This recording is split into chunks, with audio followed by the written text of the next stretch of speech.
about just in Maryland, Maryland used to be much more forested than it currently is. When we start to think about old growth forests, this becomes important because there's actually been research that shows that old growth forests are still a sink for carbon. Research within the last 10 years that actually shows that old forests, so forests that are older than 100 to 150 years, are actually still taking up a lot of carbon dioxide. So in addition to taking up a lot of carbon dioxide, they've also stored a lot of carbon dioxide. And by storing the carbon dioxide, they've taken it out of the atmosphere. And so when we look at where carbon is going as we release it, if we didn't have forests taking up carbon dioxide, the climate would actually be more changed than it currently is.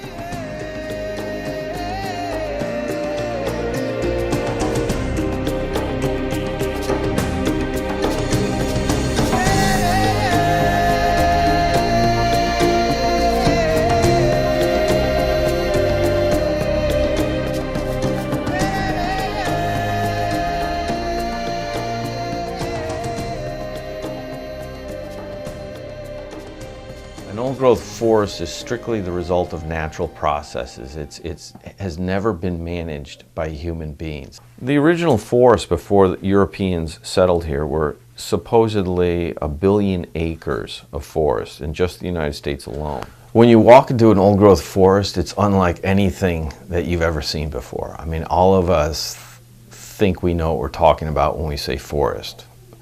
You drive down the highway, you see forests all the time.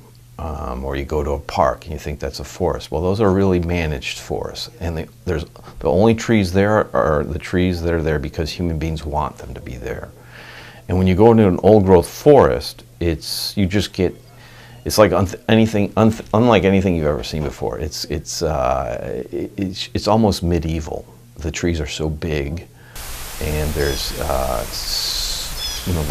there's almost nothing growing in the understory because the canopy of the forest is so dense it lets no sunlight reach the bottom. And so it's often you'd think that it'd be, trees and plants everywhere. No, it's just almost soil with roots. And the roots are so big from all these trees, many roots from trees we don't see because we have grass on top of the soil. But without the grass growing there, you see all these exposed roots. And you're almost walking along on the ground supported by roots. You're walking on roots when you walk through one.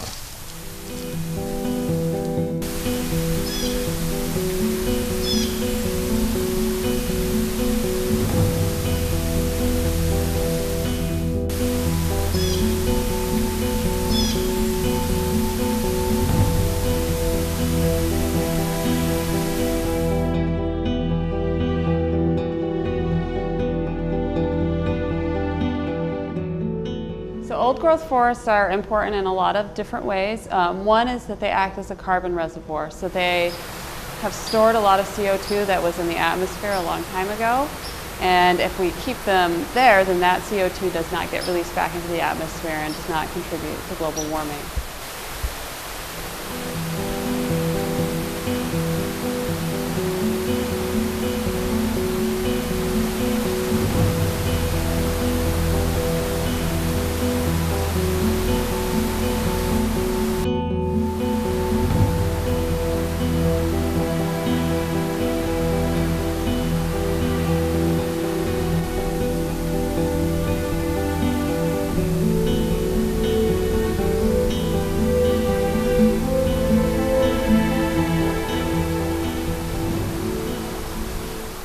So right away we're barely steps into the forest, and my instinct as a biologist and ecologist is to start identifying things. And so I'm identifying the big trees overhead, swamp white oaks, and then there's hickory trees, and there's pine trees, and there's beech trees, and there's cherry trees. And for people that don't know the forest that well, it might all just look like a green and brown blur to them. But to me, I start picking out these distinctions. And just that combination of so many different species in such large size says to me that this forest has not been disturbed in a very long time. size of this beech tree tells me that this forest has been undisturbed for a long time, because the beech trees won't start just growing in an open field. They need a shady forested condition in order to start growing. And even after a forest starts recovering from clearing, it can take 40 years for the beech trees to start coming back. So imagine this tree here started after the forest had already been big and shady, and now it's been growing for maybe 200 years, this tree. Even that is very important for the ecology of the forest, because so many organisms can live on that downed wood. The scientists call that coarse woody debris.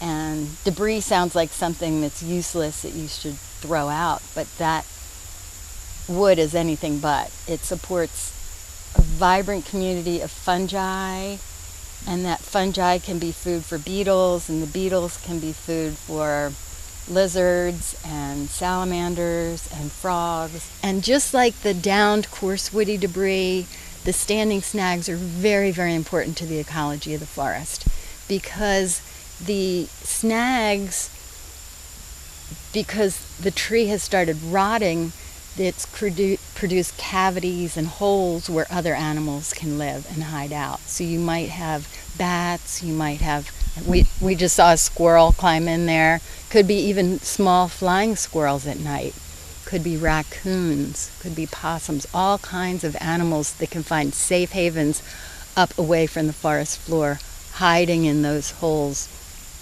of the dead tree. And we can see that this was a mighty tree, and so that trunk is going to be standing there for a long time as home to lots of different creatures.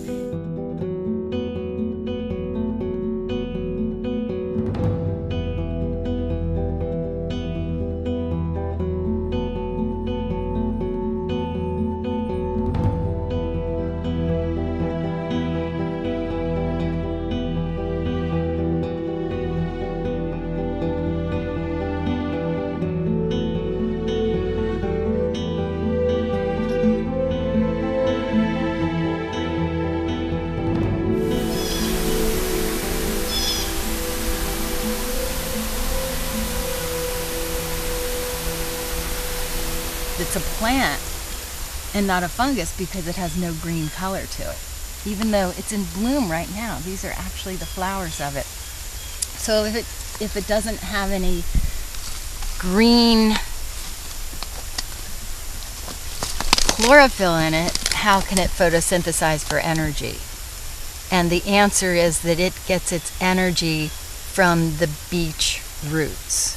So the leaves on this beech tree are up there photosynthesizing, they're making sugars, sending them down to the roots, and then this plant is tapped into those roots with the help of a fungus, and it's taking just a little bit of energy off of the tree. Doesn't really hurt it in the long term, but it's a symbiotic relationship, of which there's many in the forest. This is like a turkey tail fungus.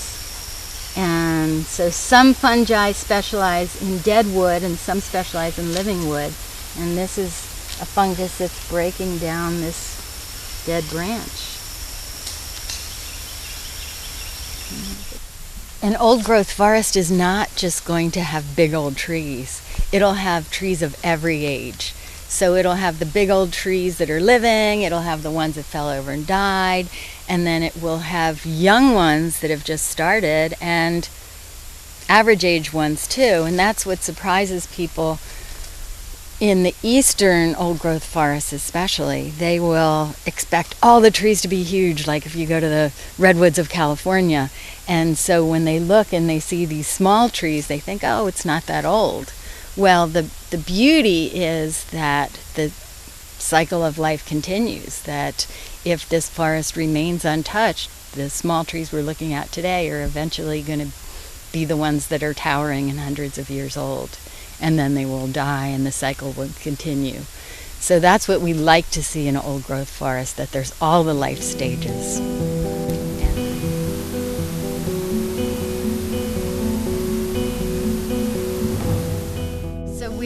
standing on property that belongs to the state of Maryland, and this is in the state park system.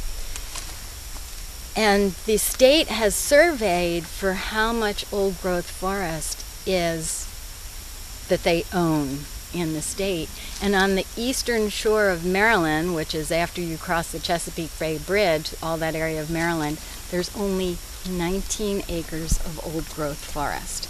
And this spot, Schoolhouse Woods, although it's very small at only 14 acres, it's less than 1% of the original forest. So we're standing in what's now very rare. Used to be very common in the landscape, but now it's very rare. One thing very important about the old growth forest is that this is what the earth has created right here. Nobody planted this forest, nobody weeded this forest, nobody watered this forest. This is what the earth does when it's left alone by itself. So we can be witness to that. And I find that to be very beautiful. The longer a forest left alone, to me, the more beautiful it looks.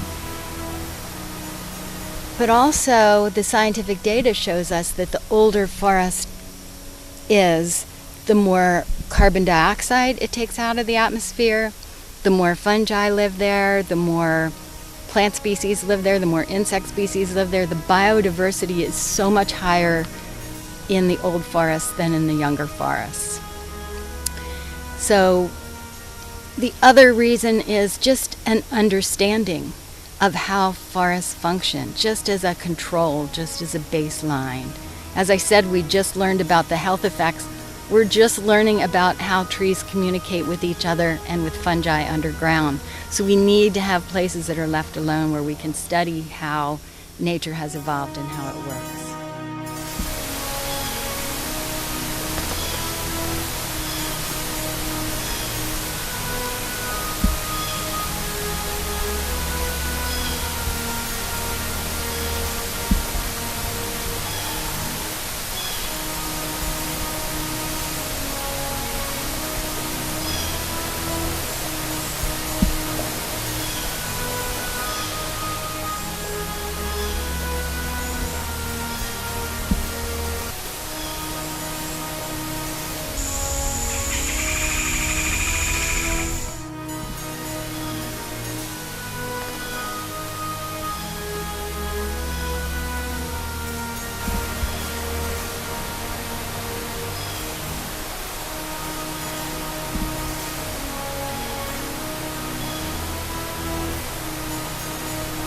Now, wilderness setting, we just leave it alone. We let nature determine, the balance of nature determine what grows there, what survives.